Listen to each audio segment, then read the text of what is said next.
So the whole world keeps on talking about how Jewish people are great at business.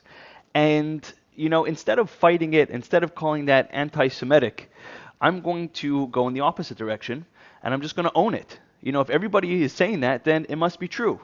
So I, as a Orthodox Jewish person, would love to share with you some Jewish business secrets, 10, actually my top 10 Jewish business secrets, and I hope that you're going to enjoy them. This is great stuff. This is stuff that we've known for thousands of years, and I think that you're really going to appreciate it. And by the way, if you're here to hate, just go somewhere else. This is about love. This is about education. This is about growing. And go take your hate somewhere else. You're not welcome here. But for everybody else that genuinely wants to learn, genuinely wants to grow, I think you're going to get a ton of value. So let's just jump right in.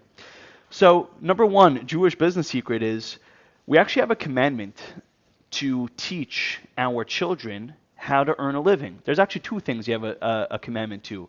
Teach your child how to earn a living and teach your child how to swim, believe it or not. And they're kind of related if you think about it.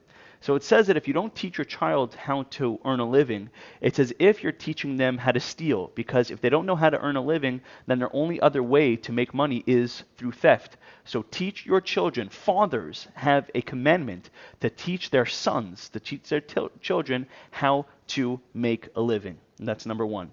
Number two, you have to be honest in all of your business dealings. Now, I know there's some haters here that are going to start talking about how Jewish people this and Jewish people that in business.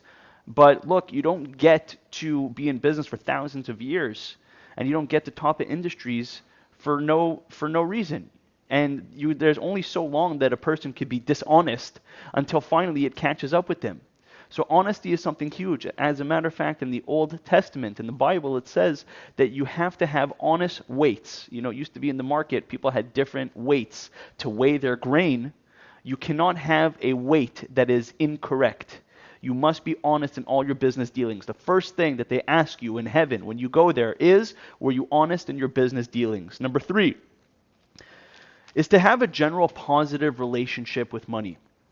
A lot of people think that money is the root of all evil, or money causes all the bad things in the world to happen. The Jewish approach to money is actually very positive and very healthy.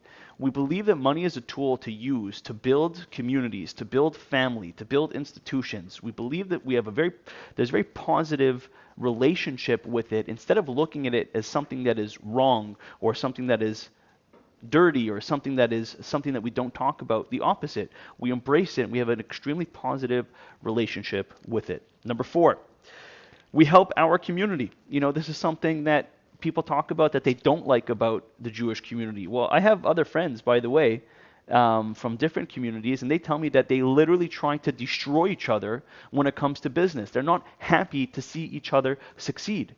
The Jewish community takes the opposite approach. We try our best to support each other. We try our best to help each other as much as we can. And you might say, hey, that's not fair, but you have to understand we're a family. Just like you're a community, you're a family with your community. Try helping your community and see how much more you guys will take off together and how much you guys will succeed with each other. Number five, we give at least 10% of our earnings to charity. So that means that the more successful a person becomes, usually what happens in the world is the more their ego gets a hold of them and the more money hungry they get. In our community, we give charity in order, A, to stay humble, and B, it encourages us to make even more than we need. If a person doesn't give charity, technically you can make what you need and then you could relax the rest of the day. One of the big motivations for us is to give charity. So there's no limit to how much we can make, because even if we are satiated, we try to make more in order to give more charity. Number six, it's preferable to be an owner than to be a worker. It says in the Bible that when there's a Hebrew slave that works for a master and they work for them for 7 years and they want to continue working for that master, at the end of 7 years, they actually used to take a nail and put it through his ear and put it into the door.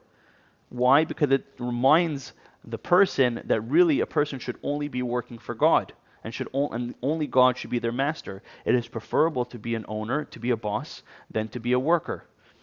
Number seven, Don't do to other people what you wouldn't want done to you. In other words, the world calls it karma, but it's a real business secret. When you treat others with respect, and when you treat others with properly, and you don't do to them what you wouldn't want done to you, that will come back to you full circle. Number 8, you keep 1/3 of your money in cash, 1/3 of your money in real estate, and 1/3 of your money in inventory. That way, if something happens to any one of your income streams, God forbid, you're hedged and you're protected. Number 9, we take 1 day off from work every single week. That means no emails, no phone calls, not even thinking or speaking about work.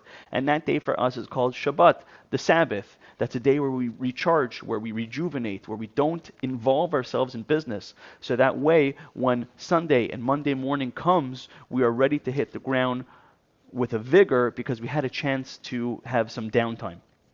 And number 10, probably the most important of all, on the American dollar bill, it says the beautiful words, "In God we trust." So at the core of our business dealings, we trust God.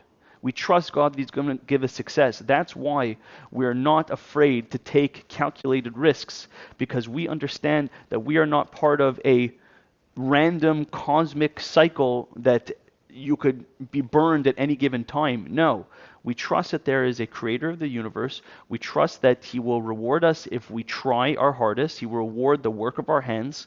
And when we go out into our work, we trust that God will bless us, and this gives us confidence to keep on growing. I hope you enjoyed this video. I know it's definitely a different spin on the whole narrative.